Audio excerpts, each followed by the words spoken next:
Welcome to the Fowl Front Outdoors Waterfowl podcast, where our goal is to recruit and educate new hunters while entertaining the rest of you. Without new hunters and the mentorship of those more seasoned, this passion as we know it faces an uncertain future.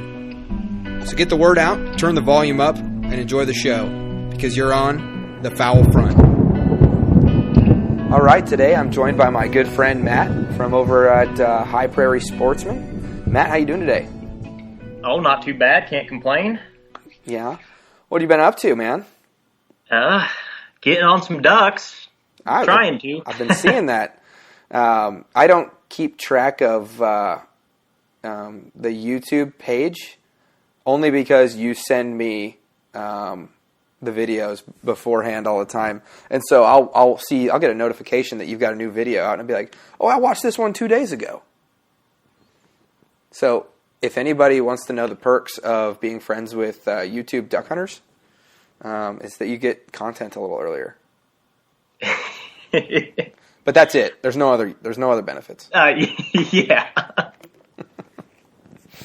So, well, how many hunts you got under your belt? Oh, well, let's see here. 7, 10, 12, 14. 14, I believe. Gosh.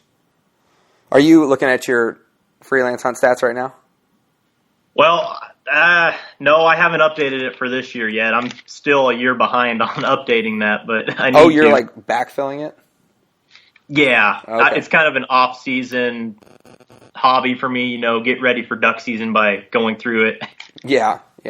I've got my freelance hunt stats up right now, and you said you've been on 14 hunts this year already? Yep. What would you guess, how many hunts have I been on? Well, I know you've been on at least 2. I'm going to go with 5. I've been on 4 hunts this year. Oh. I know. Don't worry. My zone, it comes in this weekend here in Kansas, and I will be getting after it. Actually, I won't be getting after it this weekend. I have work all weekend and a wedding in Kansas City. So, yeah, I'm hoping to take a personal day, though, and just get out and just randomly pick a spot and then do some scouting afterwards. Man, I could go on something about that, but we'll just move on. What? I'm not a big believer in fall weddings. I don't like them. Oh, yes. For a couple reasons. In all fairness, I really do like the couple, and they are total non-hunters, so that would be lost on them. But are they football fans? See, that's 2 things you got to worry about with that fall wedding. Yeah, I don't think they are, but I know that it is an evening wedding. I don't know what time the Huskers kick off, but 11 a.m. 11. Okay. Well, good. Actually, by the time this airs, the Huskers will have already won that game. So, throw out a score prediction. Well, you go first. All right. Let's see. Bethune-Cookman. I'm going to say Nebraska 56, Bethune-Cookman 17. They're going to put up 17?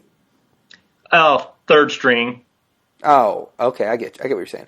Where are they from? Where is Bethune-Cookman from? They're from Florida. Just a really small school in Florida. Oh, okay. All right. Well, I've been hounded in the past for going too long about Husker football on here, because apparently we're the only ones that care about it. But, yeah, so I've been on 4 total hunts, and I've got 18 birds down. How many birds you got down? Okay. I don't have my individual number. I added it up yet. But I can tell you for group totals, so far, as of this last Sunday, we were at 108 ducks and 3 geese. For the whole HPS crew? Whole HPS crew. Everyone that's gone hunting with us, that's a group total. Now, I have a question. Am I still part of the HPS crew? I'd consider you a part of the HPS crew. I consider myself. I wear your hat all the time. Yeah. So.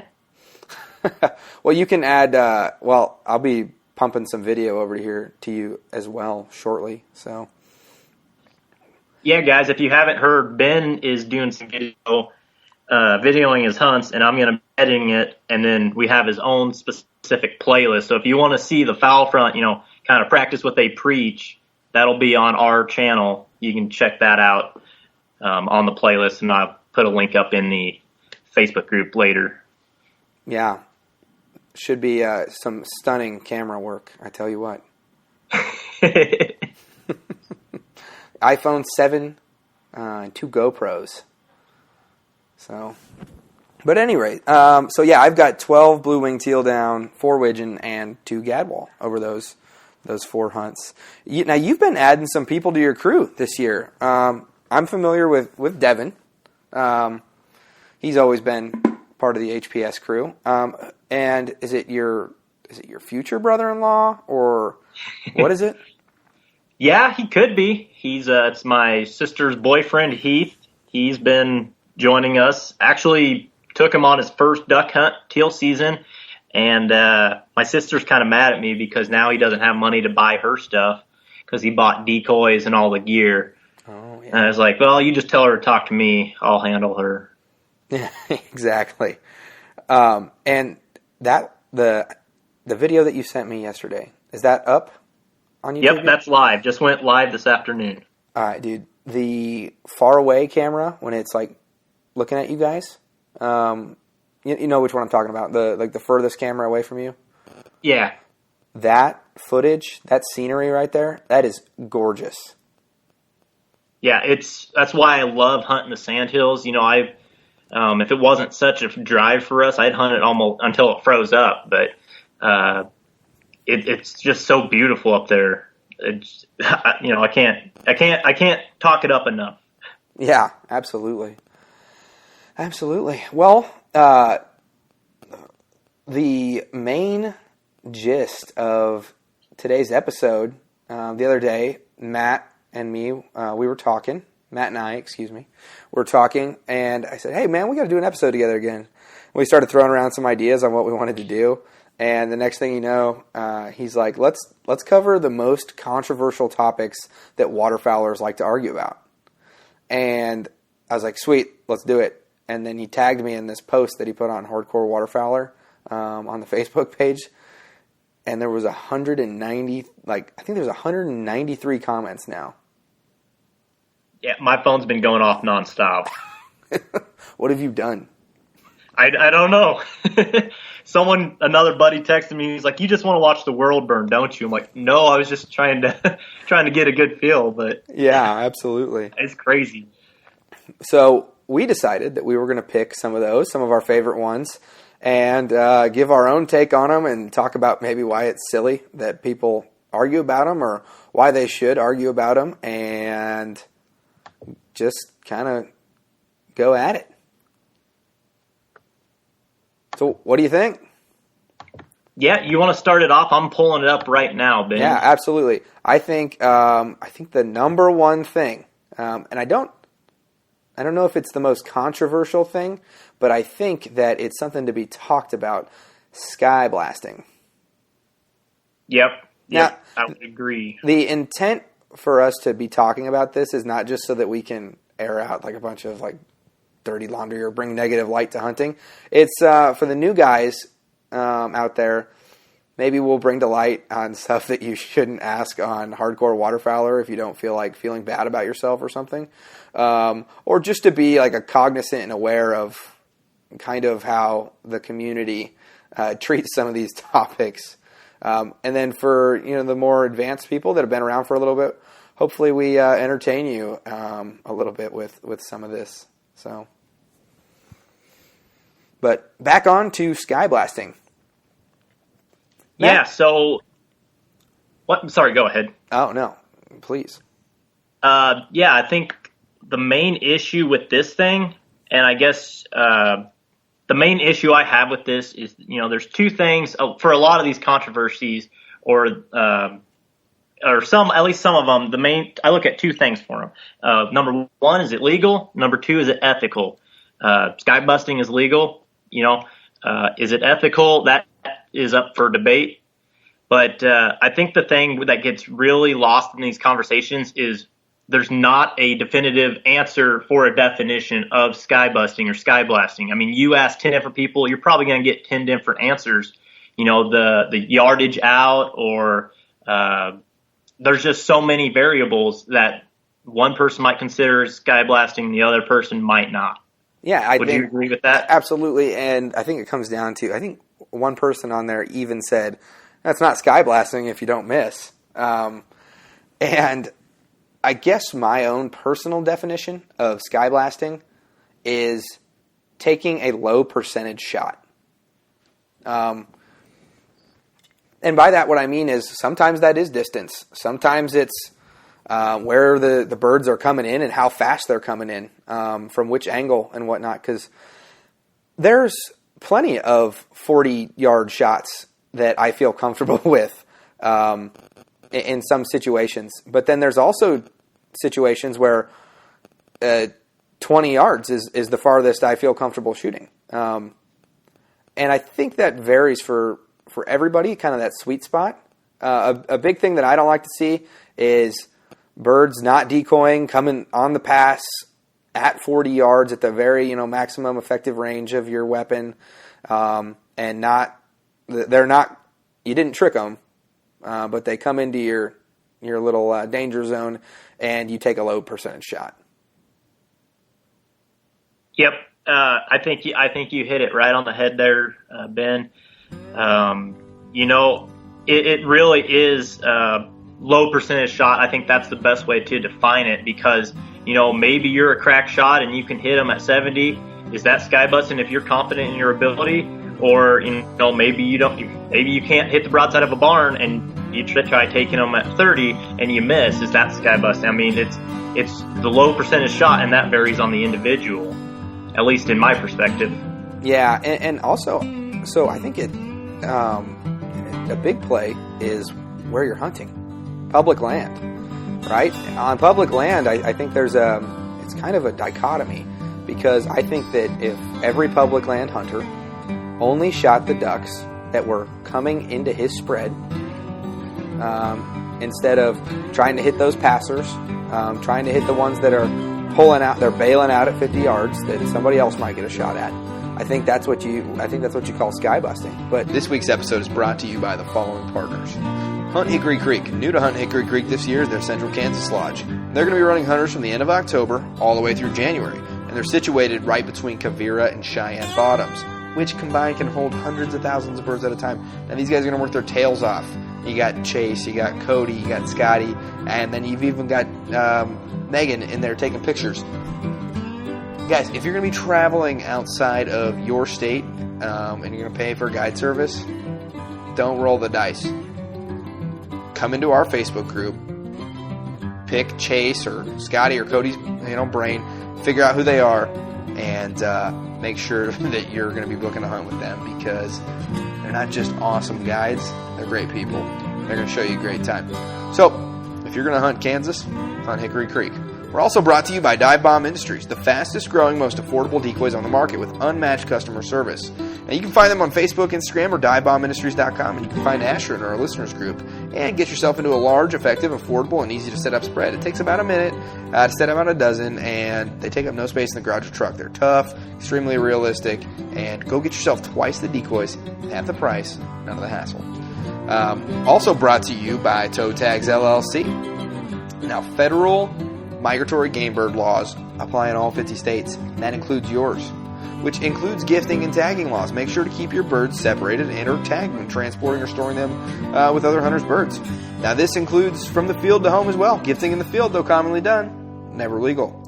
It must be done at the donor or donee's personal abode. Hey, for other helpful hints and to keep yourself legal, go check Toe Tags LLC out on Facebook, or you can hit up Ryan in our Facebook group, or you can head on over to toetagsllc.com.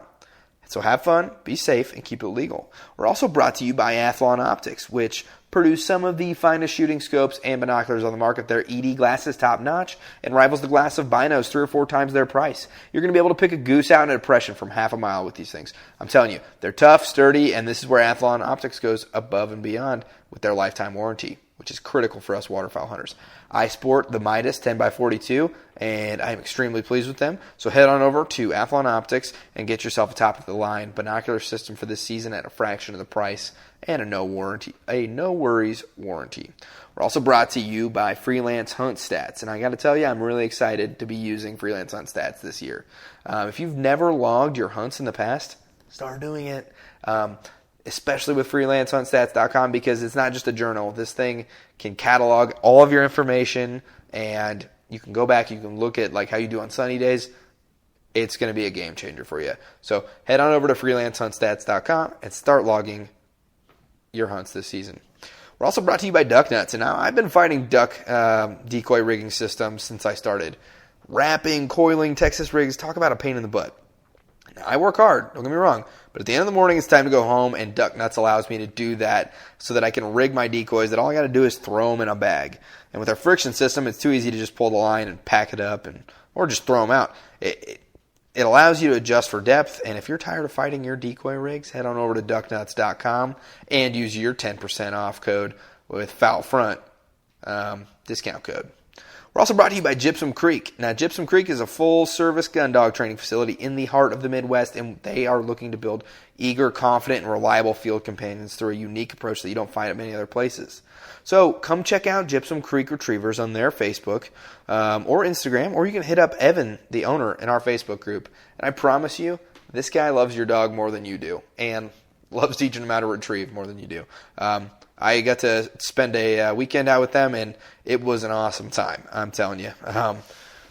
What they got going on over there, that's where you're going to want to send your dog. All right, we're also brought to you by the DuckTech mobile app. Increase your odds of success in the blind this year with the DuckTech mobile app. 3-time world duck calling champion Barney Califf teaches you how to make the most important duck sounds and what they mean to a duck and when to use them, the most important part. DuckTech is also available to download on the App Store and Google Play. With the season approaching, get the app today so you can put more ducks on the strap tomorrow. We're also brought to you by SRB Field Rests. No matter what, where, or how you hunt, SRB Field Rests got you covered. They're going to keep your shotgun, rifle, or your bow, or your crossbow safe, clean, and ready for in the field or on the range. Waterfowl hunters in a dry field, a muddy field, marshes, flooded fields, or flooded timber. SRB Field Rests has you covered. Go check them out. They've got a 10% discount code for you with Foul Front, all undercase, one word. We are also brought to you by Gunner Kennels, the market's only double-wall, roto-molded dog crate and 5-star crash-tested rated kennel. These American-made boxes come with a lifetime warranty, and the guys over at Gunner Kennels have done some crazy stuff to show you how strong they really are, like dropping 4,000 pounds on it, hammering it with a 630-pound sled, and tossing it off a 200-foot cliff and shooting it with a 12-gauge shotgun with 0 bullet penetration. You're hitting the road with your dog this season. Gunner Kennels is your safest bet, protecting your best friend and your investment. So head on over to gunnerkennels.com. We're also brought to you by HTR Innovations, and you have not heard of them yet, but I am hunting out of their A-frame this year, and they have one of the slickest inventions I've seen for waterfowl hunting. It's an awesome little gun stand for the marsh, go check them out at htrinnovations.com. Also, here's another big thing for you. Do you absolutely hate laying in your layout blind? Well, they got something for you. So go check them out. And our good buddy Jordan over there, he's going to be doing all their filming this year. Looking forward to seeing what they got. Okay, let's get back into this week's episode. If you're on private land and you got a bird coming in and it's, committing pretty good, and then it breaks off at 35 yards and you take a shot at it that you're decently comfortable with and it goes down, I don't really, I wouldn't, even though it's not the highest percentage shot, I wouldn't really too much consider that sky busting. No, I'm right there with you, and it goes back to kind of into that ethics thing that I mentioned is, say you do hit a bird, now what? Is that bird going to sail on you, or are you going to be able to retrieve that bird? That's the big key that, the whole point of hunting, or one of the things, is you're trying to go out there and bag a duck or a goose. And if you're just shooting just to shoot and maybe hoping for one lucky pellet to break a wing or hit it in the head or whatever, and then it sails on you, you're probably not going to get that bird. So you're wasting shots, you're educating birds, and you're just hurting the population. It's not a good thing if you're doing that. Yeah, another thing I think that a lot of people don't consider with sky busting, you got a group comes in, bam, bam, bam, you hit 3 of them, they go down, and then there's always that bam, bam, bam, bam. That guy taking that last throwaway shot at a bird that's 50 yards out, tail feathers in your face, you know what I mean? So yep. Sometimes you don't got to finish the whole group, but... yeah, and I'm sure we could do a whole episode just on sky busting, but you want to move on and do another one, or? Yeah, let's go the opposite, because I think you have some strong feelings on this. Water swatting. Okay, yeah, I've done a video on this actually before. My personal philosophy, I don't try to water swat. I don't have an issue doing it, specifically on divers. If you watch any of our videos, we'll stand up and we'll yell, like, get up, duck, and we'll even try walking towards them to get them up. Them divers, though, they'll just swim out. So those are the ones that will water swat if we do at all.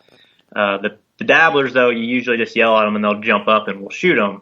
But I don't have any, if anyone does water swat. I mean, you did the goal of getting the birds in the hole, and that, you could argue that is a more ethical shot. Shooting a sitting duck is probably easier than shooting a flying duck. You could argue something about penetration late season and maybe on a goose and stuff, but that at least that's my thoughts on it. Yeah, I think I've got some thoughts on it as well, and one of those is that I don't think it's easier to shoot or to kill a duck on the water, because literally only a third of it is sitting above the water line. That's a fair point. And I personally find it a lot easier to knock down birds. I guess you can't knock down a bird that's sitting on the water, but I like shooting flush ducks because the whole target's up. You can hit the whole thing, and I think they go down a little quicker when you shoot them in the air. Yeah. Yep. Now, that being said, I do agree that I don't have an issue water swatting either. But if you have if you've got some ducks on the water and you got ducks coming in, shoot the ducks in the air first. And then when the other ones flush up off the water, get them as well. I think that's a more efficient technique. However, if you got just a couple that come all the way into the spread, yep, you did it right. You fooled them. So take your bounty however you please. Exactly. So I guess that kind of, I think a lot of people think that water swatting is illegal. And I know that I've had some people tell me, oh, well, in my state it's illegal. And I'm like, oh, is it? I don't know their state laws like they do, I guess, but I think that it's a misnomer versus ethical versus actually being illegal or not. Yeah.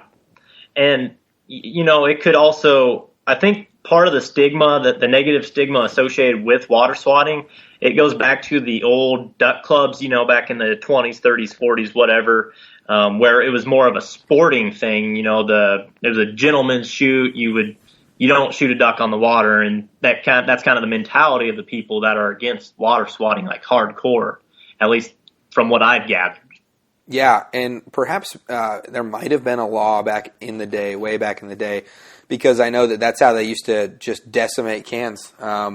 They'd roll up that punt gun in that in that flat bottom, and they'd sneak up on them, and right at daylight they'd pound them on the water with those punt guns. So there might have been like a law or regulation or something to help curb that when market hunting started going out. But I don't know if I'm wrong, and there are states that it is illegal to shoot a duck on the water. Go ahead and comment and let us know. So, all right, I got one for you here, Ben. Okay. Going through shooting hens. Oh man. And I have some really strong feelings on this one. So do I, honestly. All right. I think this goes back to my feelings on duck identification, and it's very a personal, it's a very close thing to my heart, because remember, I only started waterfowl hunting 5 or 6 seasons ago. This will be my 6th season, and I didn't have anybody to show me what was what. And I did watch YouTube videos and look at pictures and all that stuff, but I started hunting like literally halfway through an active season. And so I just wanted to get out there. And so the way that I obviously I didn't want to be illegal. I knew what a duck was. I knew the difference between a duck and a coot. I knew the difference between a duck and a herring. You know what I mean? Heron, yeah. A heron. Sorry. But so I would identify, okay, that is a duck, and I'd shoot the duck, knowing that, okay, the most restrictive limit I have is, okay, I can only shoot 2 of these pintail things. I can only shoot 2 of these canvasback things.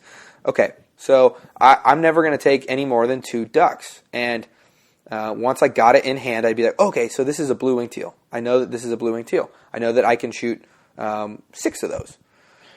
And then I would shoot the next group that came in, and I usually just take 1 or 2 birds. I knew that I couldn't take more than 2 birds, because if I shot 3 birds, which would be a miracle, honestly, there was a potential of me shooting 3 pintails or 3 canvasbacks.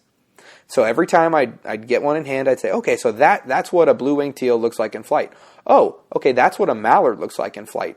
So I know that I can only shoot 2 of the hens of the mallards, and so I'd say, okay, I've got 1 hen mallard in my bag now, so that means I can only shoot 1 duck at a time now. So, group come in, bam, and I would kind of do it safely that way. And then that way, I still got to hunt and harvest, and I got to learn, what birds looked like on the wing out in the field. So that's kind of my way of going about it. Now, bringing it back down to hens, right? There are a lot of species that are difficult to differentiate the hens versus the drakes. And, I mean, honestly, there's a lot of people out there, and this goes back, there's a lot of people out there that they don't really have the luxury to just be picking out drakes if they want to harvest. Yep. And so I'm kind of in the camp where I don't feel like hunters, after, there's a reason we have the bag limits the way that we do. And if it was really that bad, they'd say, hey, you can only shoot this amount of hens, like they do with the mallards. But there's that whole argument versus, hey, dead hens don't lay eggs. And then you might be taking a bird out of the breeding population, or you might be shooting a bird that was doomed to die that season anyways. So, how do you feel? Okay, so I'll try not to go on too big of a rant here, but I hear this, I see that people comment this on our videos every now and then, dead hens don't lay eggs, why do you shoot the hens, so on and so forth, just stuff like that. And it's like, come on, we're duck hunting. If it's a duck, we're probably going to take it. I mean, obviously, would we like to shoot a bunch of greenheads? Yeah, sure, anyone would. Or drakes of any species? Yeah. At the end of the day, we're trying to get some meat to eat. We're trying to fill our limit so we can, come up and enjoy them when we get home. But just a second. Got something in my throat. Crap. All right. Can you cut that, Ben? Nope, I'm keeping it in. Yeah, I'll cut it. Okay. But no, at the end of the day, and you just hit on it just a little bit, U.S. Fish and Wildlife Service sets those bag limits for a reason. Like, migratory birds are one of the most heavily regulated species by any wildlife organization. Was it, between U.S. Fish and Wildlife Service, your state game and park or game and fish commissions, all that, they are super heavily regulated. And if you think that they're going to let anything detrimental that they can control, talking specifically hunting here, they're not going to let that happen. They would change the regulations. In fact, they just did on the East Coast for the Atlantic mallard population. They can only shoot 2 next year. They can only shoot 1 hen, 1 drake. So that's an example of them, being proactive, seeing the population is trending down, and adjusting the limits. Right. But, sorry. But another thing is, if you really want to look at where the duck population, dead hens don't lay eggs. Well, that's true.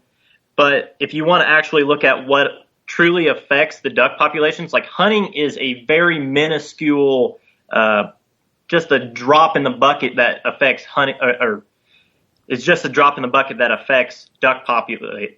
Try to talk here. It's just a drop in the bucket that affects duck populations. If you actually want to look at and see what affects it the most, look at your breeding habitat or just habitat in general, and then your nesting conditions. Those are your 2 main things that are going to affect your duck populations for the upcoming year. Yeah. What is it? It's causative and correlative. I can't remember what it is, but yeah, something like that. But yeah, I would say if you're in a position where you got enough ducks around, and your species identification is as on point as you say it is on the internet, go ahead, please. Just target just the drakes. But I don't want any new hunt. Nothing chaps my butt worse than when a new hunter goes out and says, "Guys, I shot my first limit." And limits aren't everything. And I'll say that. No. They're not everything. And but you'd be hard pressed to find a guy that isn't going out there with the image of his head, like a duck hunter being like, "Oh, I'd really like to shoot a limit today." Guarantee you that's in the back of everybody's mind, whether they say it is or not. Actually, the only person I think that I know for 100% fact that that's not true is old Fumble Mitts from Freelance Duck Hunting. He could just be out there in the marsh, no shells, and be perfectly fine. But yep. But yeah, nothing chaps my butt worse than a new guy saying, "Hey, I got my first limit. What do you think?" And then some expletive guy says, "Hey, that's a lot of hens," and goes into ripping it, and then now that dude, he's thinking, "Oh man, that sucks." And that's another good point. Like that, I'm the same way. I hate when I call it hen shaming.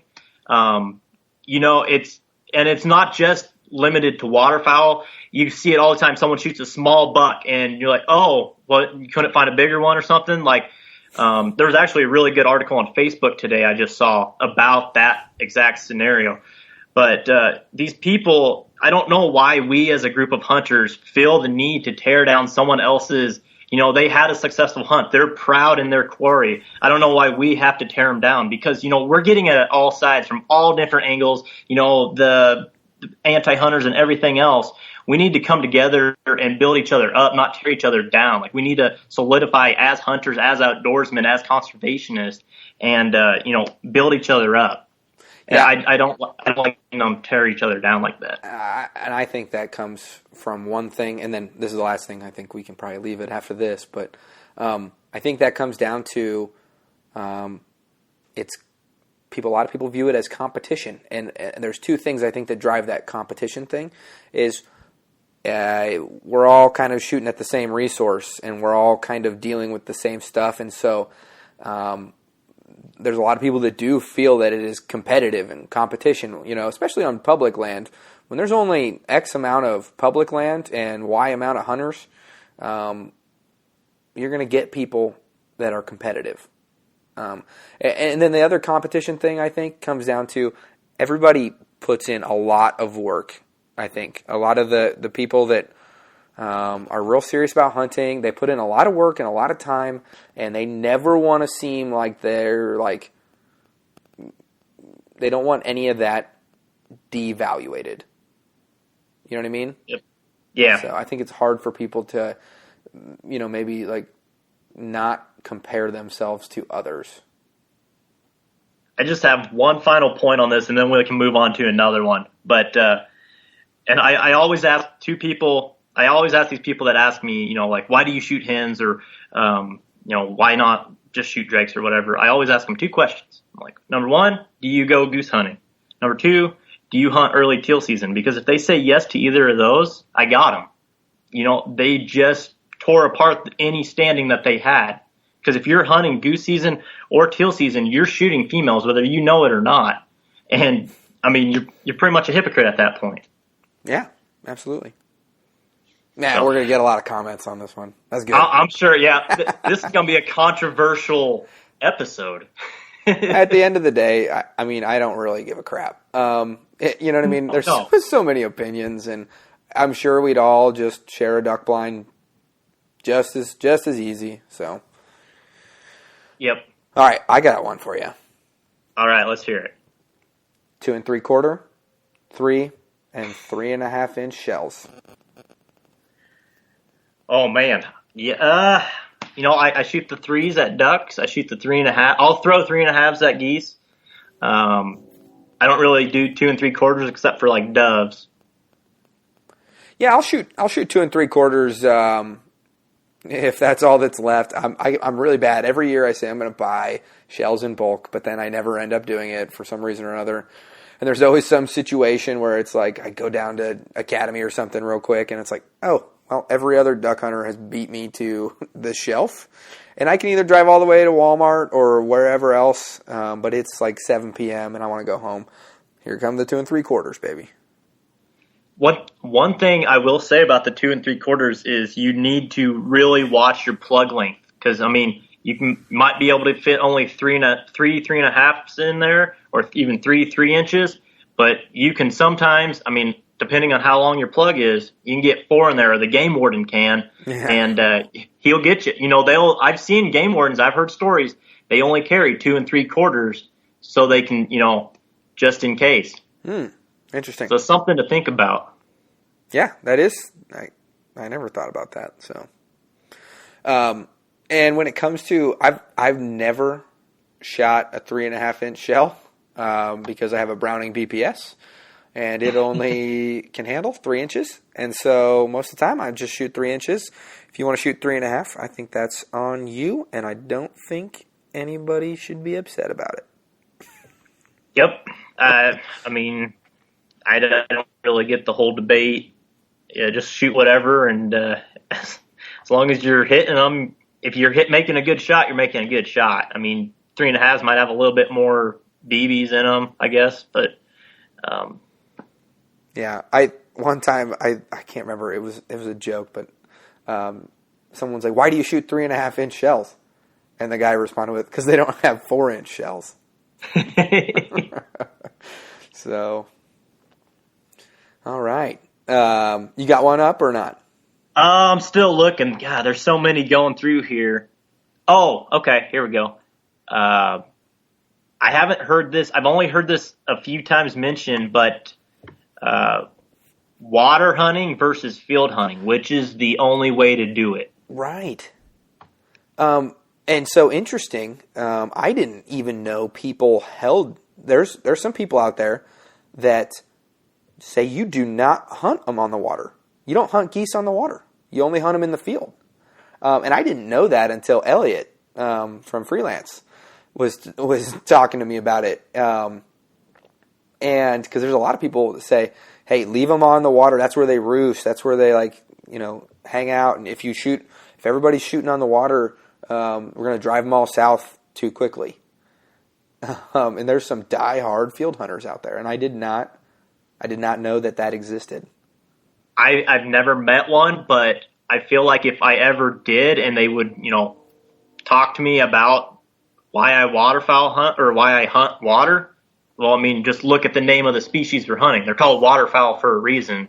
Sure. And don't get me wrong, field hunting, that can be fun, but there's something about watching the sunrise, like reflecting off the water, having the wind and the waves, and it's a lot different, and I like hunting a lot more. I don't, once again, it's kind of a pointless argument to me. Just let people do what people do. As long as they're legal and ethical, I don't really have any qualms with any of these controversies. Yeah, I'm the same way. And I think I'm not saying if someone is listening to this and they're like a diehard field hunter, I understand your ideology. I mean, part of it makes sense to me. Like the more you can just hit them where they're feeding or trying to feed instead of trying to relax and rest and recuperate for their flight south. Probably the longer they're going to stick around in your area. That's a solid, I think, ideology. But I think that it's impractical because I didn't know this until I just started scouting fields and trying to get permission on fields, things like that. But it's a much more intensive scouting process. It's there's actually a little bit, you got to have a little bit of skin in the game with it, with knocking on doors and paying for leases and day leases and really putting some miles on your truck and taking time away from the family to really get after some geese and ducks in the field. Yeah, it's and another thing is it's so much harder for the beginning hunter to find those fields or afford those leases. I mean, if you're in a really good area, most of those fields that are open for business are probably already leased up or being hunted by someone. But the water, there's a lot of public land that's water, and a lot of people can access that, which is a good thing. I think hunting the water is a lot better for beginners because there's more access to it, at least in my area. Yeah, absolutely. And I think, it's going to take me 2 or 3 years to really get the amount of permissions that I'll need to be successful field hunting around here. Every other door, I don't know if you remember, every other door I knock, we got people that hunt this already. We got, this or that. And yeah, for a new hunter, that's a tough curve. And plus, I think field hunting, it's harder. It's harder, and I think you have to have more gear. Like, it takes a lot more decoys. Yeah. At least what I've seen. I haven't really field hunted too much, but every video, they have pull out the big trailer and 3 hours before shooting light, they unload everything. Yeah, you're coming down here for a field hunt in late season, aren't you? Yeah. It'd be we actually got access to a cornfield out here, so I'm going to actually be trying it. We got a small little goose spread, so we'll see what happens. Oh yeah, well call me up, see if I'm around, and I'll bring up my dive bomb spread. Well, yeah, so. For sure, that would definitely help. Yeah. Okay, I think we beat that one up. Here's one that I really like. How close is too close to hunt next to another party? Ooh. I would say at a very minimum 100 yards, and even that would be kind of irritating to me. I would prefer them be 300-400 yards away. My first season was in Texas and New Mexico, and they have laws, like it's in the regulations. You can't set up within, I think it's 300 yards of another hunting party. And so I always thought that was just kind of standard. Now, down on the Rio Grande, where I really cut my teeth my first season, that was pretty hard to do, to set up 300 yards from someone else. Granted, the thing that I did like about the Rio Grande hunting down there is it got kind of communal. You saw the same 10, 15 trucks, and you had people that were set spread hunters, and then you had people that were jumpers. And it was always nice, too, because everybody kind of had their spot, or their several spots, and then the jump hunters would just go in between those spots, and it always kept the birds moving, and that was nice. But it was still waking up real early to get to the preferred spot. So yeah, I mean, I hunting around Lincoln for 5 years. I've seen a lot of different things, and we've had some guys come in pretty close to us. It sucks, but sometimes you just got to make do with it. Yeah. Or talk to them and join up with them. Yes, exactly. So, okay, you want to hunt 200 yards from me? We're hunting the same birds. Yeah. We're both dumb idiots that woke up at 2 o'clock in the morning to drive an hour and a half to go sit in the freezing cold to try to shoot at some ducks. So we have something in common. I'm sure we can have a good time. You know what I mean? Exactly. So. And you just hit on another one here, jump shooting. Mm-hmm. That's another big controversy. Well, to some people, it's a big controversy. I guess, it goes right back to the legality and ethics of the situation. I don't have an issue with it. Growing up, we'd go and jump shoot every now and then.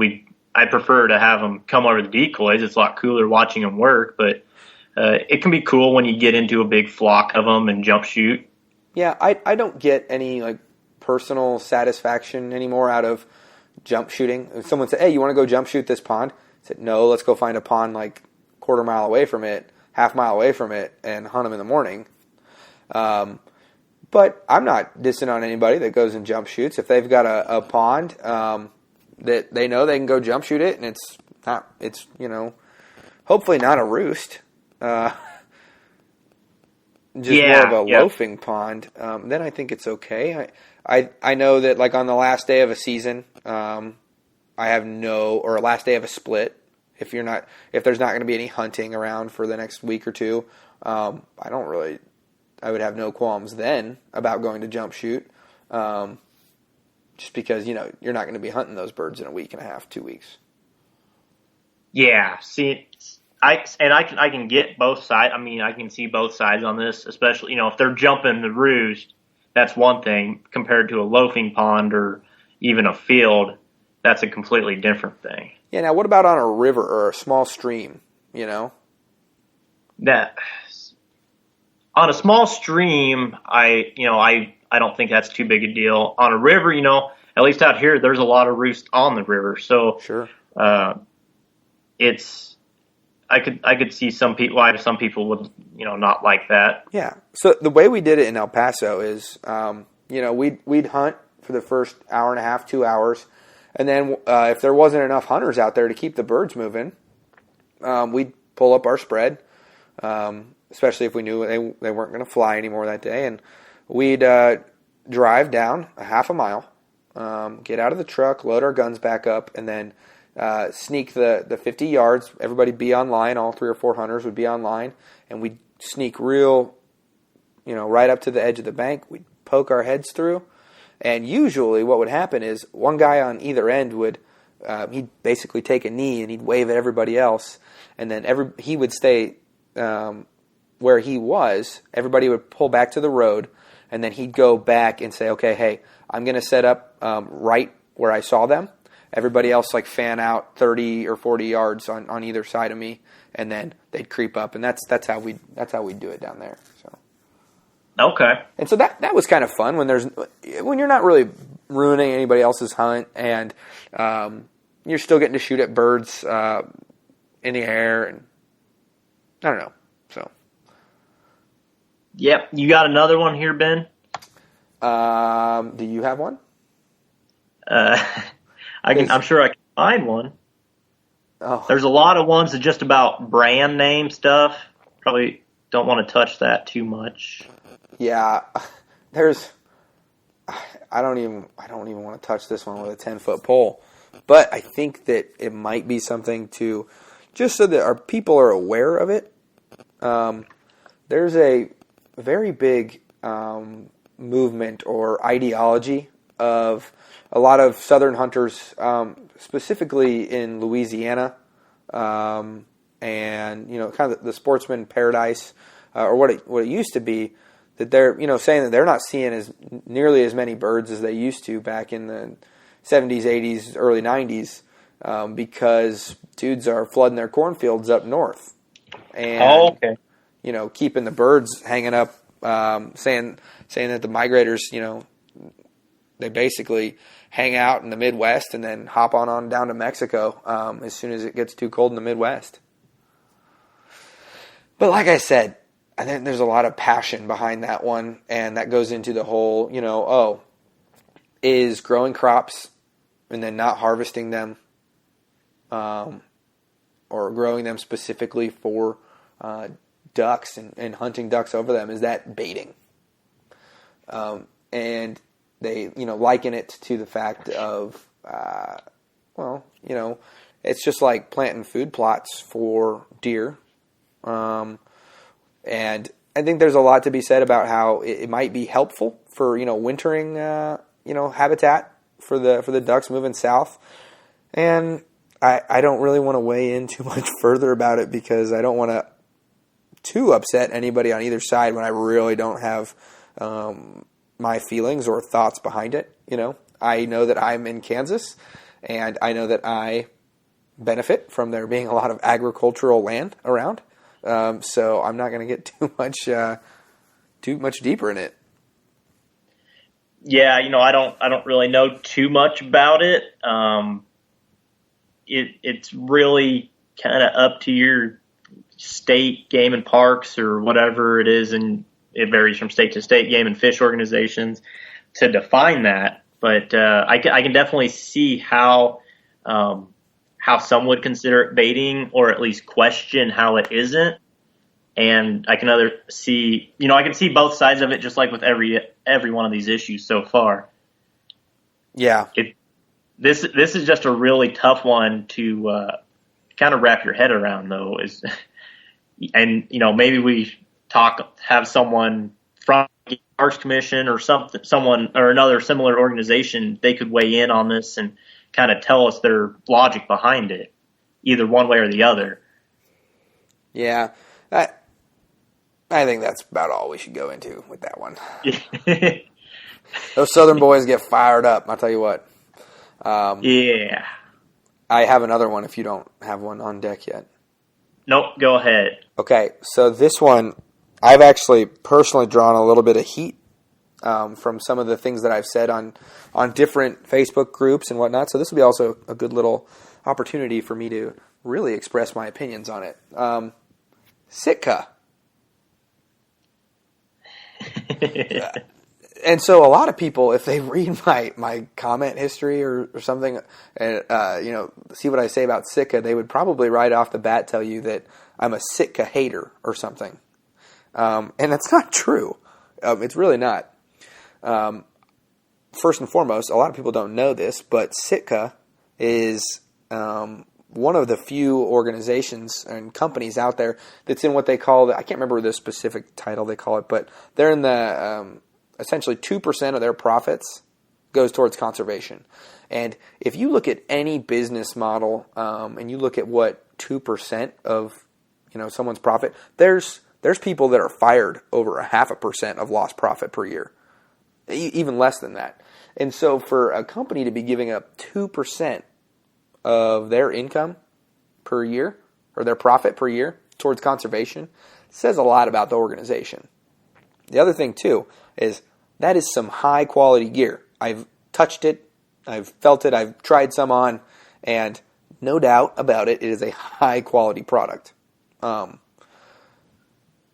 that being said, I really am not a fan of a guy going in somewhere and saying, hey guys, I'm looking for a camo jacket for this hunting season. I don't have a huge budget, so not really interested in the Sitka piece. I'm more looking for this price range, and then they end up getting talked into Sitka, and there's some good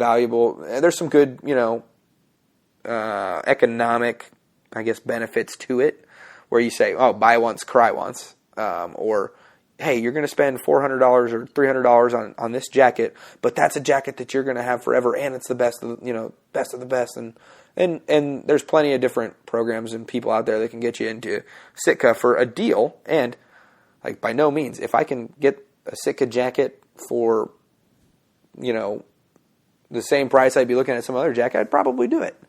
But I just don't like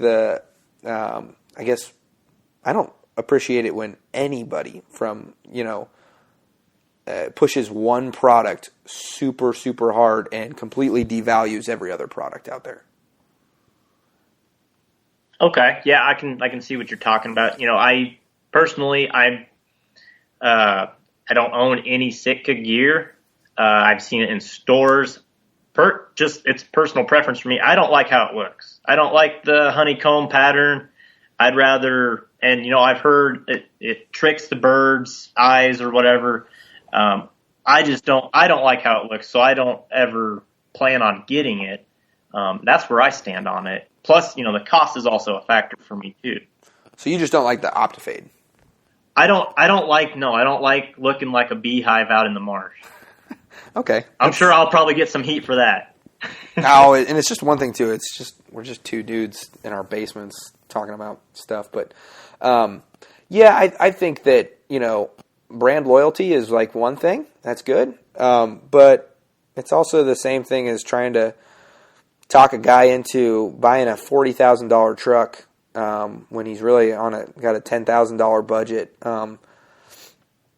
In the end, we don't want to break our banks too much more than we already do. Hey, if Sitka's in your price range and you want a high-quality product, go buy that. I don't care what you buy. Just don't try to beat a dude over the head with it, Yeah. That's with anything, I think. So.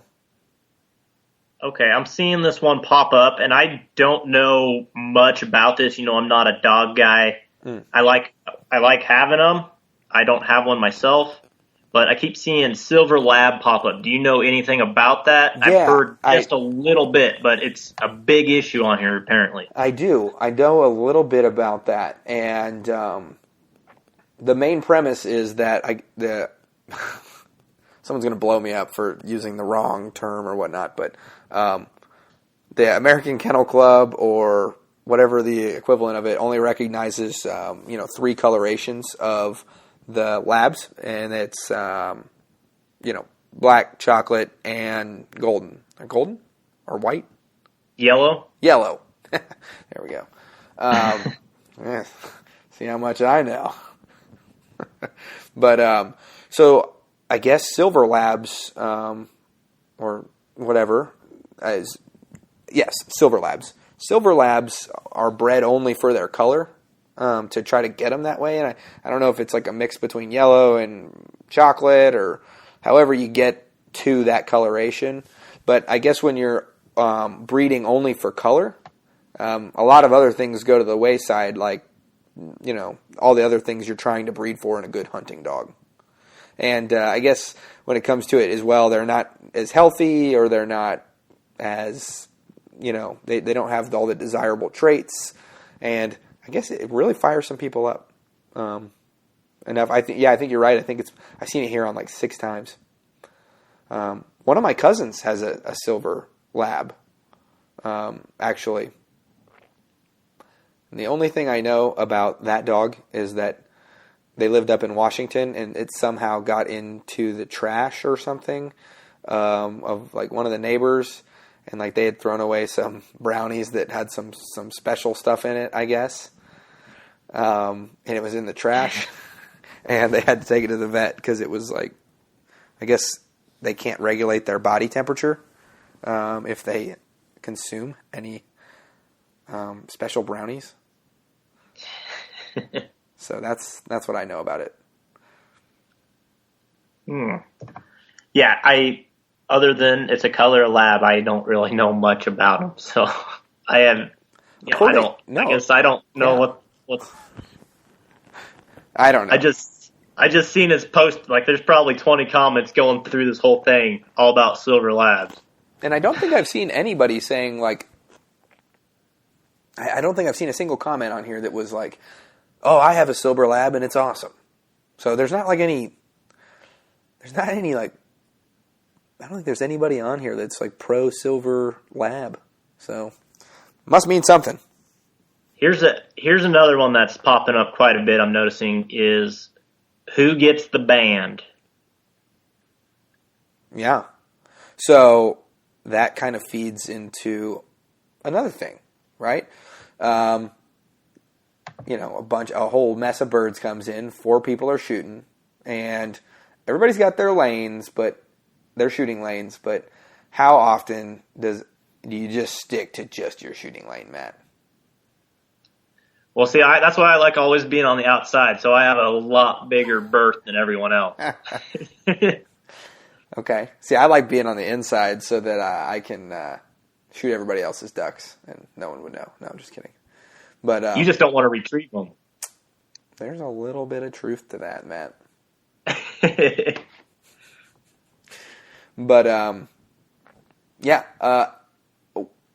guess I've never even been in field when a band was taken. So I know for me, I've made it my rule. Obviously I want to shoot a band, of course. But if a group of birds comes in and we're all shooting, and unless I clearly, like, it's right out in front of me and I know I shot that one, I'm like, oh, yeah, hey, that one's mine and so is that one over there. And someone's like, yeah, I agree because my 2 are over here. And then, there's always that one guy who's like, oh, I didn't shoot any. But, well, he doesn't say that. He says he shot them all. But anyways, unless I like 1,000% know that I shot that bird, I don't even want the band. Because I don't want to look at that band and like wonder if my buddy shot it. Exactly. See, that's what I don't get is like, why would you want something if you know you didn't get it? Like, that's where I'm at. I want to be sure that I shot it. Yeah, absolutely. And it's not just a band. If a hybrid duck came in, I'd want to know that I shot that, or a Quill Lake goose. Right. I want to know for sure, because why would I waste time and money getting it mounted or whatever, or keeping the band if I didn't do that. It's just like it's like I went to a pawn shop and bought a trophy that said I won a football championship in high school. No, we went 0-8 my senior year. I was say you're from Weimar. You don't got to worry about that. And yeah. We Sorry, Weimar and residents thereof. I know there's only like 10 of you, but my apologies. Hey, they're in the playoffs this year, so they're doing better than when I was there. So all right, go Raiders. But no, I just don't get why you would want something if it's you're not sure that it's yours. I mean, if you shot at it and you don't know, maybe.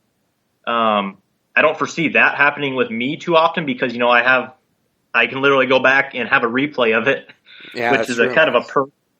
But just being out in the field like anybody, and you all shoot at it.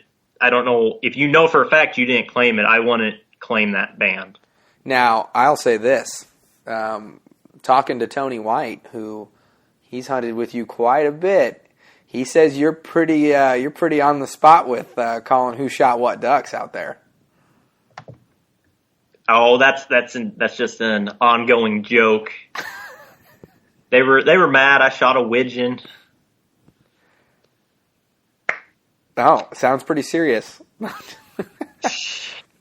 right. No, I don't really care. We try to ID our ducks that we shoot as best we can. For obvious, because you have to know which birds you shoot if you get checked or whatever. Of course. So we try to keep them separated like that. Yeah. All right. Here's 2 things that I know always pop up whenever I'm out hunting with other people, and we'll break it down one at a time. But the first one, I think so many arguments have been had about this particular thing in the blind with your buddies, people that you care and like. Decoy spreads. Mm-hmm. Yeah. Yep. That is a high contention topic. Absolutely. You could even add, you can expand that, and I don't even know if this might be what your second thing is, but you could add mojos. Oh, we're going to get into that. Okay. So okay. I'll call myself out here because I know that if I don't, that anybody who's hunted with me will call me out. I am the tinkerer. So I say that I do a dump spread where I just go dump them out there. Well, that dump spread gets dumped and then it gets tinkered with. And, I throw little things in out there like, we're going to put we're going to put a wad of decoys over here to kind of push them into the kill hole because they've been landing short. And then, but the wind's coming this way, so I also want to cut them off, choke them out here, so set a spread out there. And I guess I've been known to, like, my buddies, they'll put the spread out, and I'll say, hey, I'm just going to, brush the blind, let you guys have it this time. And I guess whenever they're yakking over by the blind, they hear shh, shh, shh, shh, of me going through the spread and moving decoys 2 or 3 feet. I don't think I do that, but I will admit that I do that all the time. You can ask Devin; it annoys him to no end that I go out and, we'll throw them out and be like, that don't look right, and I'll move it just a hair, or that don't look right, and then after first flight, I'll be like, and we might have a bird flare or something like, I wonder what they were seeing. Maybe we'll move some of these over this way or something. Yeah. I am guilty of that. I agree. So, and then the other thing, you're talking about mojos. I have a buddy. His name's Billy, but I call him Mojo Sprinkles because he likes sprinkles. No kidding, chocolate sprinkles in his coffee, and on his milkshake, I guess, and or coffee milkshake. I don't know, whatever. But he will put a mojo in front of every single hunter out there, and every time he goes to get off a far retrieve, I'll take all those mojos and I'll go put them 40 yards out because I don't like having a mojo in the hole, but he loves having them all sitting there right in the hole. And there's just so many times where we've had birds tackling the mojos and he's like, yeah, see, and then we've had birds come in and they're like, oh, I'm getting away from that mojo, and I'm like, yeah, see, so it's in the air. We'll figure it out. We'll figure it out someday. But I like them. I like them early season, and I hate them late season. I just like putting them. I think they're great for long range attraction, and so I'll put them 30, 40, 50, 60 yards outside of the spread. And in fact, when you hunt those desert playas, is that how you say it? Yep, playas. I go find the highest spot that I can within 100 yards of there, and I set all my mojos there just to attract any birds in the area to see it. So, yeah. Crap, lost my train of thought there for a second. No, if I'm hunting public land and I'm looking around at everyone else's spreads, kind of where we hunt, you can see everyone else, kind of just a line. And it hooks around, and you can see other people set up in boat blinds and stuff. If I'm looking around and I see everyone else has 3 or 5 or 20 mojos, who knows, I'm not putting one out. I'm keeping it in just because, especially as the year goes on, those ducks, they get wise to those mojos. And every now and then, specific occasions, I'll bust it out, especially if I'm the only one on the marsh. But when other people are having the mojos, I'm not having mojos out. I'm just letting the wind do the work on my decoy spread. Yep, absolutely. All right, so the second part of that is calling. Okay, well, kind of.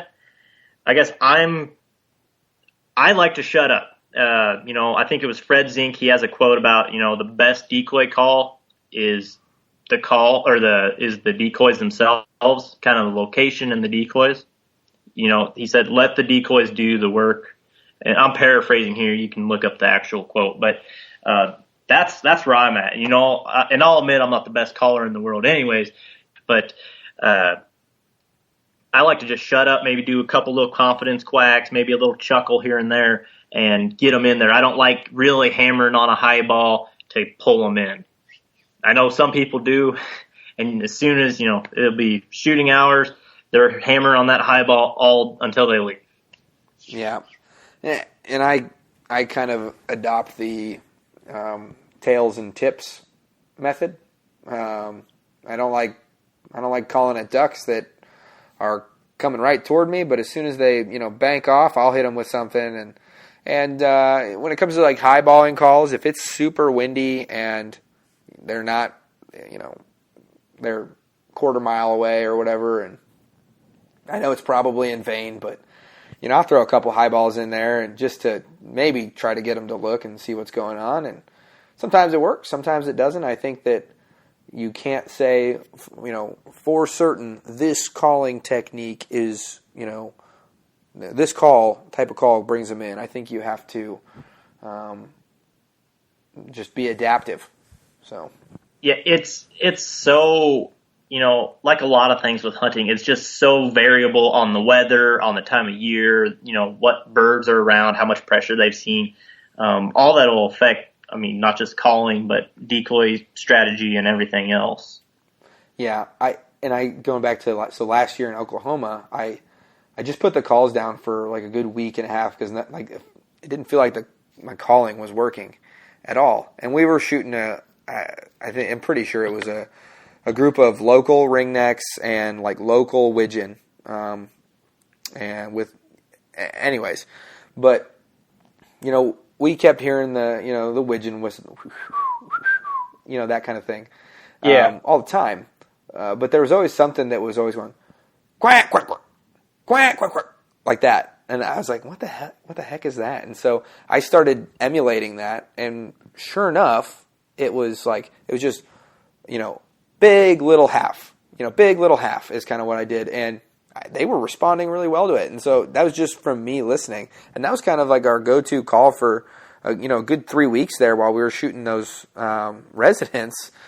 And, then when the migrators came through, obviously, all bets off. But yeah, I've kind of found to work too. You kind of listen. It just goes into your scouting.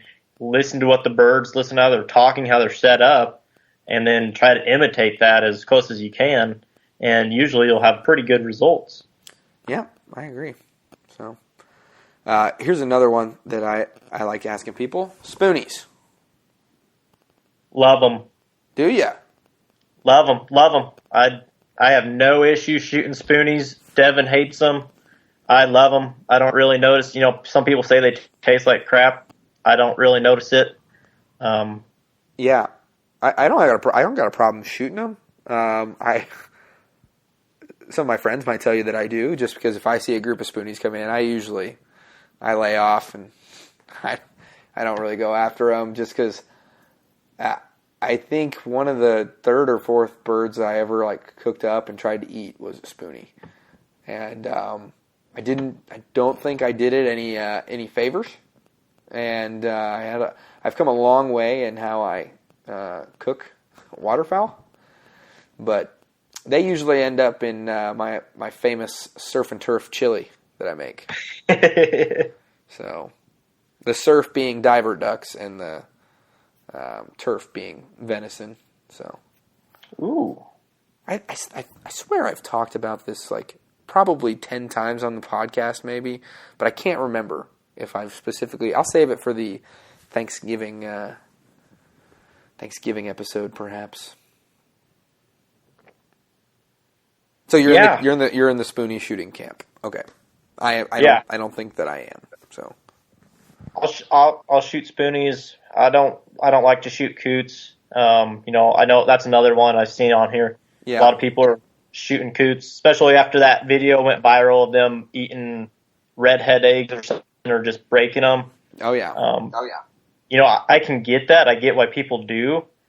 The only thing is, if I'm going to shoot it, I want to utilize it. I don't want to just shoot it and throw it in the trash or, throw it away. I would want to, if I had a good coot recipe that I knew was amazing, I would shoot coots. But I haven't found one, so I just let them go. I heard they make great dog treats. Well, I don't have a dog. That's true. Oh man. Yeah, so it goes kind of goes with snow geese too. I haven't really had many opportunities to hunt snow geese, but what do you do with them after you get them all? I know Tony has a really good recipe that if I went snow goose hunting, that's what I would use them for. But shooting 70 birds and then now I got to skin all these and I think that might be where I break down and take it to a processor. Yeah. If I've got 50 birds on the ground, I might throw man some change to take care of that for me. Yeah. So. Well, let's see. I think we've picked this pretty clean. I think so too. There's a lot to get on, but I think we covered all the good ones at least. Let's see here. Yep. Yeah. So we were talking about hybrids and bird identification. Yeah. That's another one that keeps popping up here, I'm noticing. And I think where they're coming at with bird ID and the hybrids is, people shoot something and it'll be drake colored, but also have some hen feathers. And then you get into, I've noticed it a couple times, you get into there's big arguments on both sides, like it's an eclipse drake. No, it's a juvenile drake. Right. Or it's a hybrid drake, mallard, black duck or something, there's, without really seeing that bird firsthand. I mean, and also I don't really get the point of arguing online. You're not really going to change anyone's mind, but, that's just another highly contentious subject at least on this Facebook page, but I've heard it in real life too, is like, what is this bird? Right. I agree.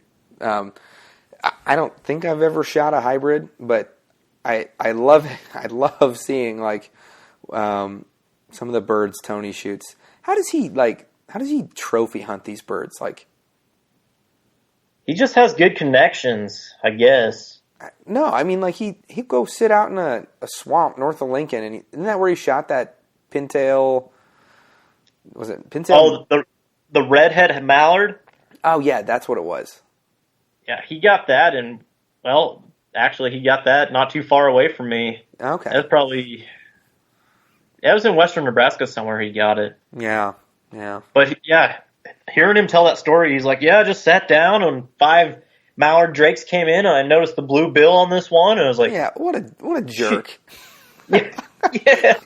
Yeah, I saw the the third feather on his right wing was sticking up a little bit further, so I decided to not shoot him because that would be hard to mount. Okay. Tony should have been a fighter pilot, not a doctor. Yeah. With those eyes. But I guess that comes from him being a taxidermist and whatnot. So, should we talk about any sort of content stuff? I see a couple things on here and I guess maybe you don't want to touch this because you're a YouTuber yourself, but there's some YouTubers out there that show some questionable stuff on their YouTube pages and whatnot. So,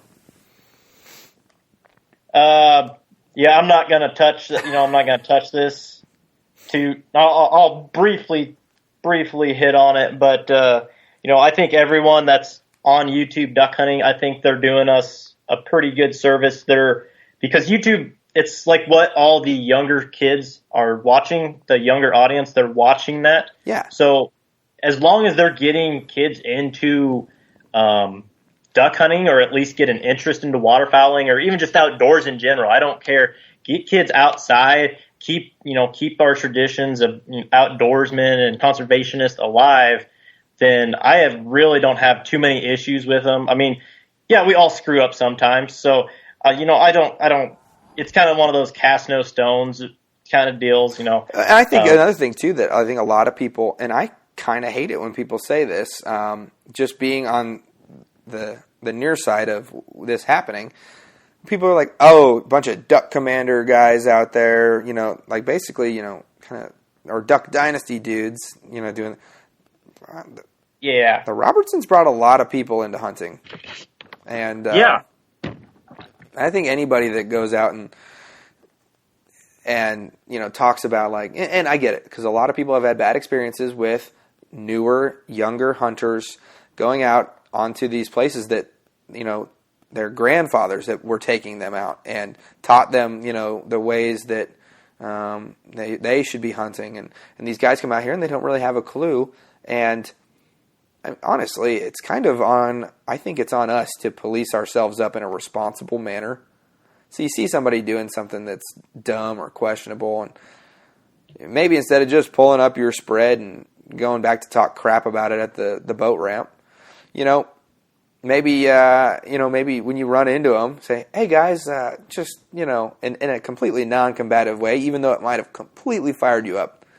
I know, for instance, a guy, pulls up to your spot at, right before shooting light, or is just getting out on the lake right before shooting light. Somebody once told me, hey, maybe don't be too annoyed at that guy, because he might have, been changing a diaper, and maybe the kid started crying as he was, leaving the house at 3:30 in the morning, and instead of being a jerk and just leaving, he helped his wife, put the kid back to bed, or something like that. And it's, yeah, you're right, So I kind of have a rule that if anybody rolls up too close to me, or I usually offer them a spot in the blind. Yeah, I just saw, I think it was on Hardcore last week or something, this guy, young kid, sat up too close to him, and he went over and talked to him. He's like, this is my first hunt. I've never done it before. And so they hunted together, and he kind of showed him the ropes, and hopefully that guy's a lifelong waterfowler and can, kind of has a better idea of how to, of kind of like public land ethics and stuff like that. So, yeah. And I don't say it a lot. I don't say it like this a lot to a lot of people, but so I've only been hunting this is my 6th season. And a lot of people would tell me, oh, you're still a rookie. Yeah, I don't care. I do pretty good for myself, and I've had to learn in 5 different states and hunt in, it seems like every year I have to restart my scouting process, and I have to basically learn the area from the ground up, and I still go out and I get it done. And I enjoy duck hunting and goose hunting. I enjoy it a lot, and I don't think this whole, this is the way, my grandpa taught me and my dad taught me, and this is the way that I think you should hunt. There's some good rules out there that some gentleman's rules that we all need to be playing by. But guess what? It takes a long time to learn those rules if nobody else comes up and says it to you. You know what I mean? Yeah. And I'm not wrong for, on the first day of duck season, taking every single decoy that I have out to my spot and throwing them all out. That's just the way I'm doing it. You don't have to get upset at me. I'm not hurting you. I'm not I get pretty irritated with people that go, it's either this way or not at all. Yeah. Yeah. There's always room for gray area. It's not black and white. It very seldom is in any issue. I mean, people just need to, people just kind of need to mind their own business, as long as they're not hurting you. Yeah. And, let bygones be bygones. Yep, I agree. And we could all just benefit from being a little little nicer and a little bit more understanding of the fact that there's a lot of common threads amongst us, and we should be building this all together instead of trying to tear each other down. So yeah, at the end of the day, we're all duck hunters. We're all hunters. We're all out there to enjoy nature. Hopefully, get away from the world for a few hours. Hopefully, get a few ducks or birds or whatever we're going for. We shouldn't be fighting all this much. We shouldn't be tearing each other down. We need to stick together and come together even more as a whole, not just waterfowlers, but all hunters, fishermen too, outdoorsmen, come together because, we're, like I said previously, we're getting attacked from all sides, and who knows? Like it says in your little outro, we have an uncertain future. So we have to make sure that we do have a future. Yep. I agree. Absolutely do. I think we could definitely get into the... I think when it comes to brand names, guns, ammo, camo, boats, whatever it is, you're always going to defend, I think, what you purchased. Everybody wants nobody wants to say, I spent a lot of money and time buying this one particular thing, and it's just as good as the thing that you're shooting, or wearing. Yeah. Yep. So I think a little self-awareness on that as well. So different strokes for different folks. Exactly. I think that's...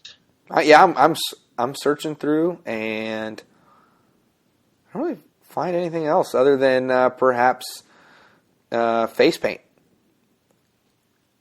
Yeah, that just goes back to the kind of duck commander thing you're talking about. A lot of people associate it with them. So, that's kind of why it gets a negative rap, in my opinion. I like it. I love it. It's kind of irritating to have on, but, in those warm early season days. I don't think it's irritating to have on. I think it's irritating to take off. Okay, you must not have greasy stuff like I do, because the stuff I have just sucks. Like, it just comes off super easy? Well, it comes off super easy, but it's like, I don't know. It looks like I can wipe it off without any water or soap, and it looks like I was just working at a mechanic shop all day.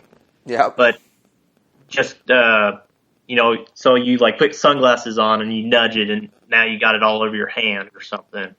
I don't like that. I want some quicker drying stuff, and I'm sure there's probably some out there. I just need to find it. Yeah, I agree. So, well, I guess we ought to, we're sitting at about an hour and 15 minutes here now, I think. So, I think that's about all the controversy I can take. Oh, I just came up with one. I noticed it's not on here. Length of Waterfowl podcast. Yeah. Well, I'm in weird spot with that as well. I know some people, they'll hit me up. Hey, I wouldn't have minded it if you would have expounded on this point a little bit longer, or hey, I'd really appreciate it if you did more episodes but shorter. And at the end of the day, do you want to know what goes into my driving factor of how long my podcasts are? Let's hear it. Dang it. I thought you were going to make some sort of joke. It goes... honestly, it's the interviewee, how long they can talk, and, the content that we go through. And then there's part of it that's, like right now, I gotta go pack for work tomorrow, and, there's a baby, and there's a wife, and there's editing to be done. You know all about editing. Yeah. Yeah. So. But yeah, I'm not trying to tell my tales of woe how hard I have it as a podcaster or anything like that. But that sounded kind of weird to like just call myself a podcaster. But anyways, yeah. Little insight there into, how long would you prefer my episodes be? Oh, I don't know, hour and a half's good for me. I listen to them either when I'm at work or at the gym, so that's about right. Yeah, I think so too. And I always appreciate, being able to have 3 or 4 podcasts that last me all week, and I have, 20, 30-minute commutes, so both ways. So it's nice to be able to, have some content out there and to be able to just listen to it as I please. But there's some people that like to have it fit their commute. They like to be able to, I want to listen to 30 minutes of condensed, whatever Ben has to say, and then I need to move on to, Duck Gun. I need to move on to HP. I need to move on to Meat Eater, Yeah. But, yeah. Maybe not in that particular order, but who knows. All right, Matt. Well, I appreciate you coming on, and I think this was a fun one, and we're going to be hearing a little bit more from you, aren't we? Yeah, guys. If Ben hasn't told you, I'm not going to be a full-time co-host, but I'm going to be. You're going to hear this great voice of mine every now and then in the future, probably every couple weeks or so. It depends on my editing schedule, but I'm going to help Ben run this podcast and hopefully bring you some more awesome content. Absolutely. I'm looking forward to getting some video content out there as well. And me and Matt, we were friends long before. He was a YouTuber and I was a podcaster, and so it just kind of makes sense for us to kind of and since day one. I mean, heck, Matt, you came up for the name of this podcast. Yeah, and then you sponsored me, so really appreciate that, and hopefully we can keep this thing going and get it big. Yeah. I mean, not trying to make $1 million here, but it would be nice to just sit in my basement all the time and talk about ducks and have that pay the internet and cell phone bill that it takes to run a podcast. So yeah. So, but all right, buddy. Yeah, I guess when are we gonna see you up here? You still have to make your first appearance on an HPS video. Not my first this season. I've been on HPS in the past. Well, I mean, with me. Oh yeah, I know.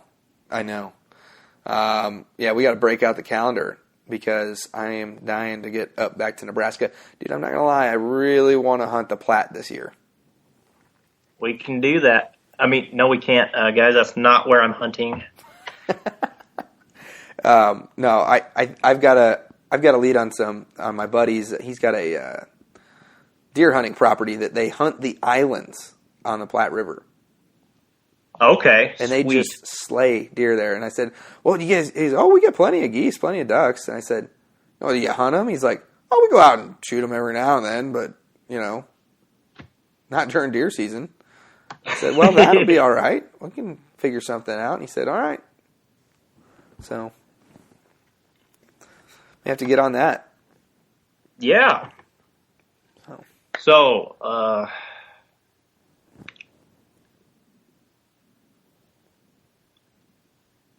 lost my train of thought. Sorry. Well, what else do we got here? What are you doing? What are you hunting this week? Okay, yeah. So the entire state of Nebraska's duck season, because there's 4 zones, 2 of them have been open. The other 2 open this Thursday. Unfortunately, I have a work training that I have to be at, so I'm not going to get to hunt all 4 days. I'm going to only be able to hunt Friday, Saturday, Sunday. I don't know. I'll see how ambitious. I might try to get an afternoon hunt in, but it's probably more than likely going to be scouting. But we're going to do hunt some new terrain. Not hunting the sandhills, at least for the foreseeable future. Might head back up there. I'm kind of curious to see what it'd be like really late season or mid-season, but we're going to be hunting some new terrain and hopefully do pretty good there too. Well, awesome. Looking forward. Your videos from this is your third year? Second year. Yeah, your latest videos they're awesome, man. Not gonna lie. I appreciate that.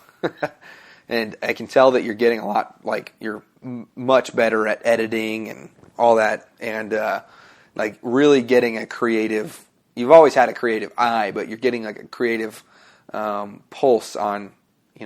For instance, this last video, you're like, oh hey, they're coming in, and then it blacks out to your thing, bam, bam, bam, and it's like, ooh, that gave me chills. That's pretty theatric. Yeah, I'm learning video editing on the fly, so it's only taken a year to get decent at it. I'm sure I still have a bunch to learn. Oh, I think that can be said about everybody. So yeah, yep.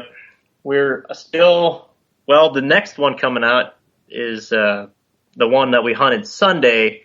Hopefully get that out Friday, but we actually broke the big camera out for the first time. Oh yeah, wasn't comfortable taking that thing out on the sandhills.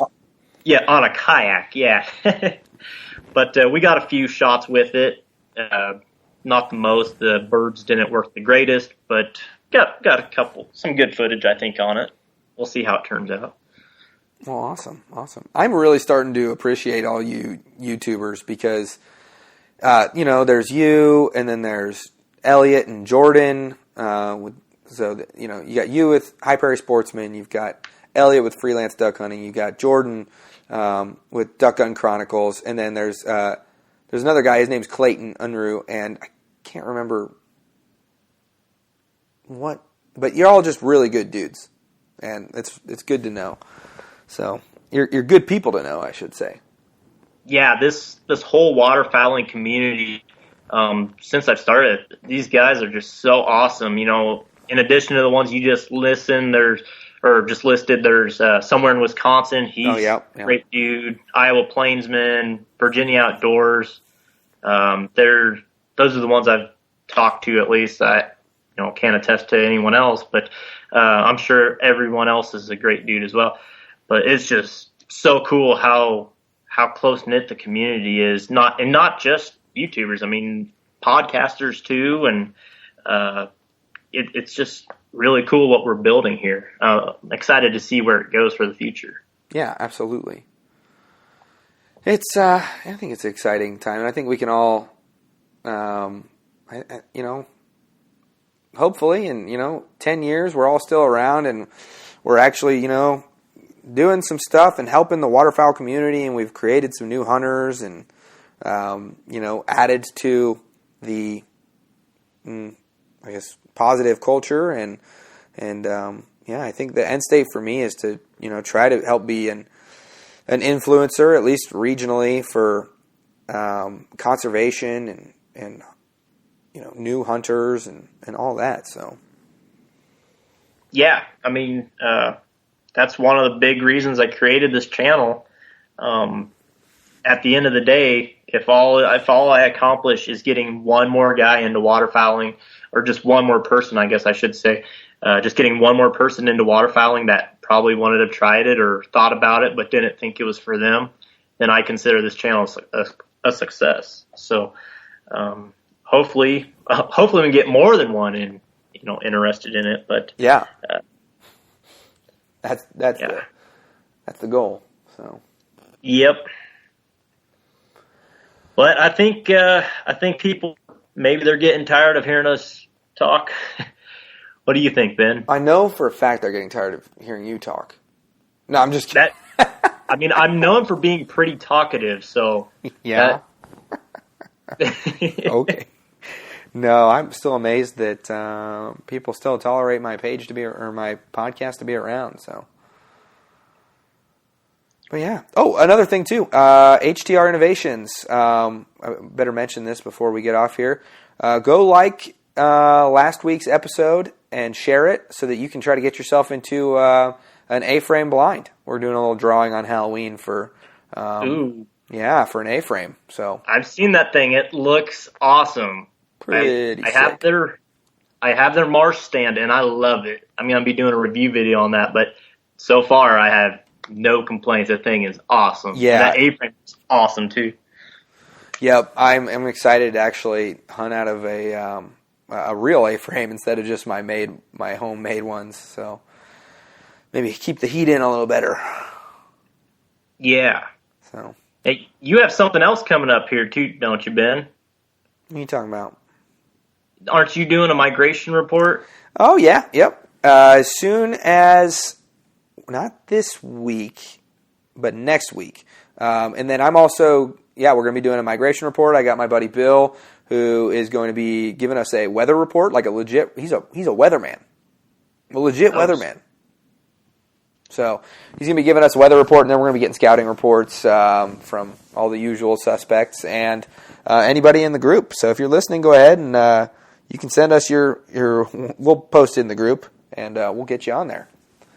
So Yeah, and I guess we should probably mention that both you and I will also be on the duck gun migration report, which comes out, I think the first one's Friday. I probably should get that to Jordan. Ooh, yeah, me too, actually. Good call. Yeah, no, he sent me the intro for that. Dude. It is awesome. Goosebumps. Yeah. So That is, I'm so excited to see how that comes together. yeah, it should be good. There's a lot of cool stuff this season, so. All right, Matt. Let's put this thing to bed. All right. All right. Later, guys. See ya. Bye, Matt. Bye. I want to give a huge shout out, like we always do during this time, to our partners. So we got Hunt Hickory Creek, which, if you're not familiar with Hunt Hickory Creek, that's Chase and Cody and Scotty and Megan. They're all in the group, and these are a good group of people. I talked to at least one of them, mostly Chase, at least 2 or 3 times a week. Whether it's deer hunting or talking about birds or just, rubbing in the fantasy football smack talk and all that stuff. Anyways, hey, don't put your money in something that you can't first validate or like get to know or, something like that. You can get in there. You can literally see what you're going to be getting out there in the blind with, these guys and these guides. So go check them out. Good people, even better people to go hunt with. So we've also got Dive Bomb Industries, and Dive Bomb Industries, they did a lot of good work for us and put a lot of our listeners into some really affordable spreads. And I am just pumped to get out and start targeting some big ducks with my spread that we're all set up with over here, and just really, excited to put the 2D, ideology to the test. So, all right, we've also got Toe Tags LLC. You guys heard Ryan's story, and if you haven't heard Ryan's story, go check it out. Episode 23. But anyways, just check out. Go look for the Toe Tags LLC story.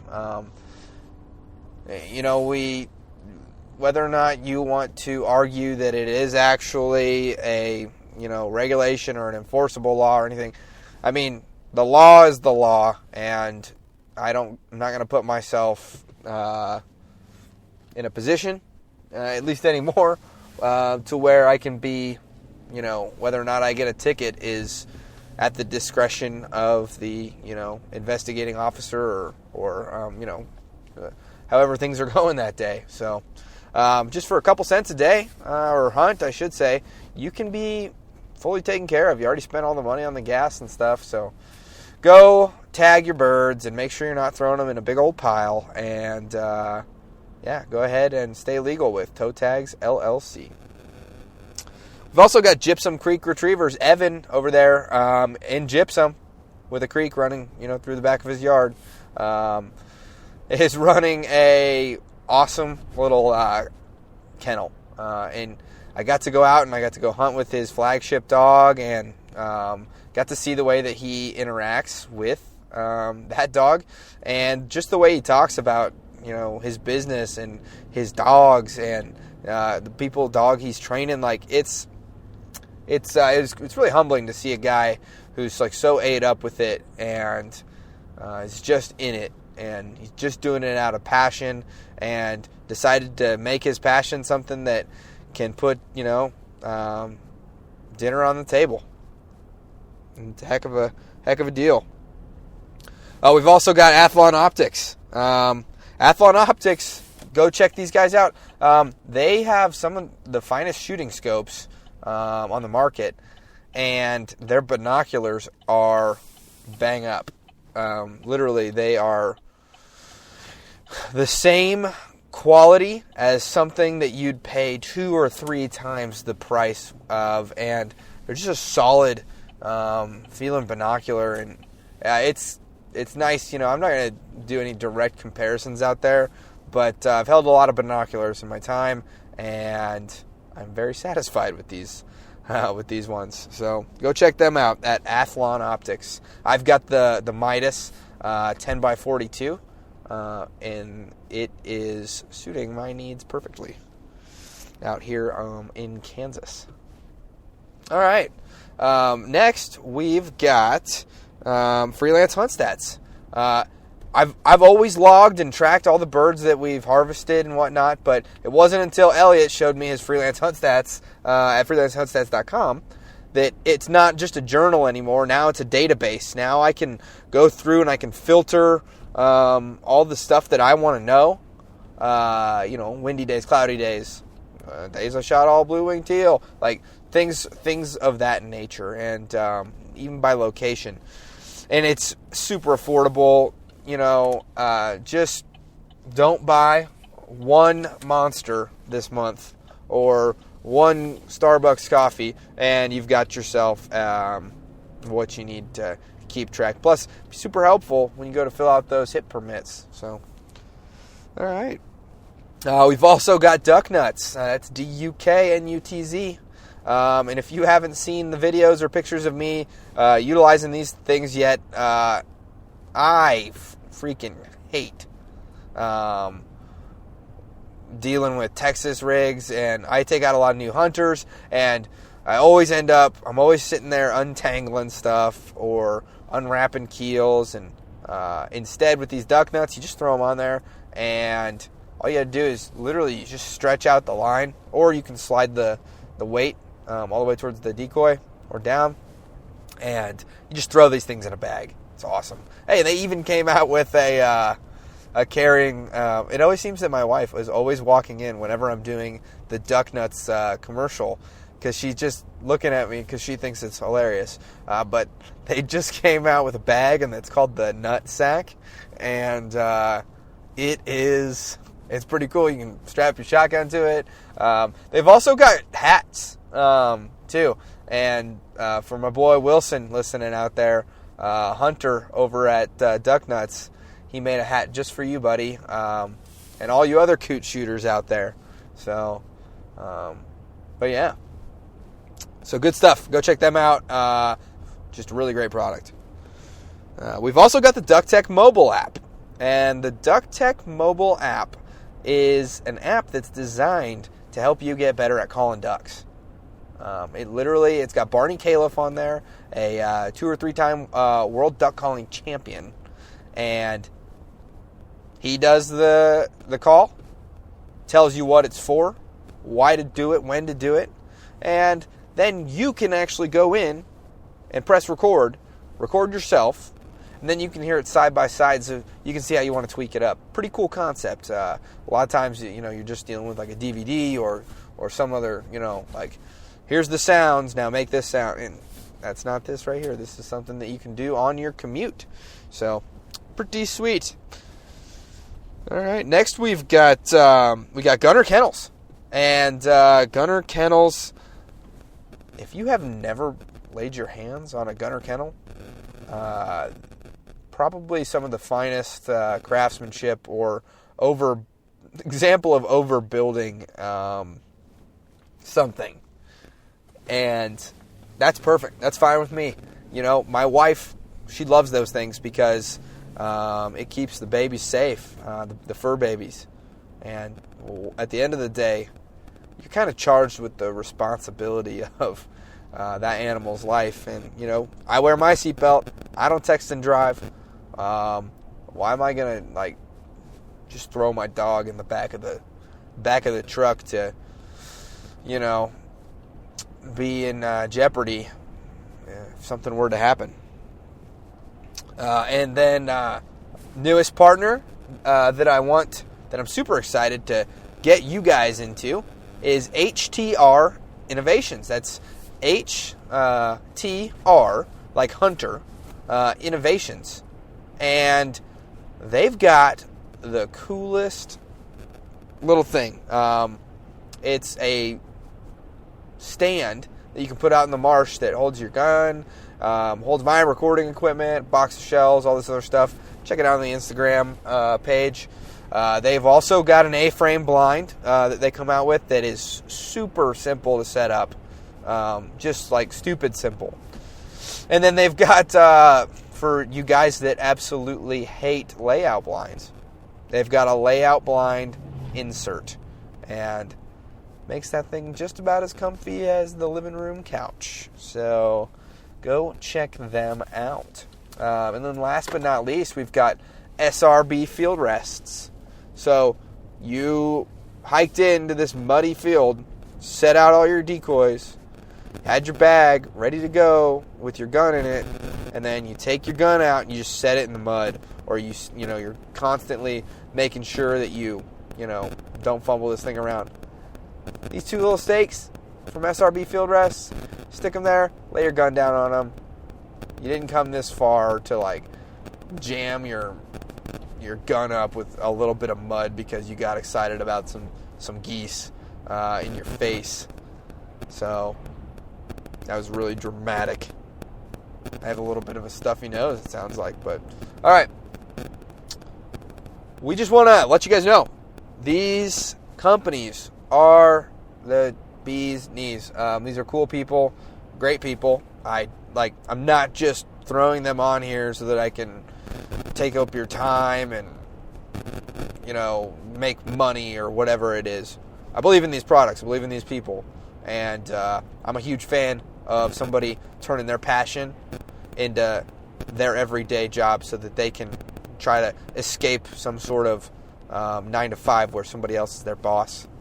And I'm a huge fan of that. Trying to do that myself.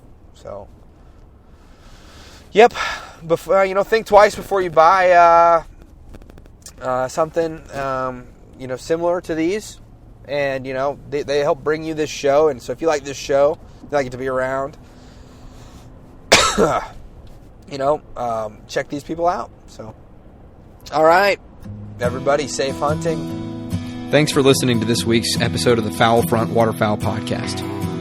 Please come join us on our Facebook group, the Fowl Front Waterfowl Podcast group, where you can connect with a good group of hunters, because we're all in this together. We need to act like it so that hopefully our great grandkids will be hunting ducks over our favorite public lands.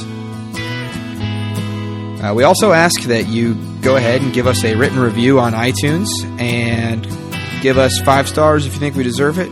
And we really do want to hear back from you so that we can give you the best possible content. And if you get in on that Facebook group, you can get in there and you can ask questions and you can tell us what you want to hear next, or you can tell us what you don't like. And we'll be sure to tailor things to our listeners. So, all right. Stay safe out there, and we will see you next week.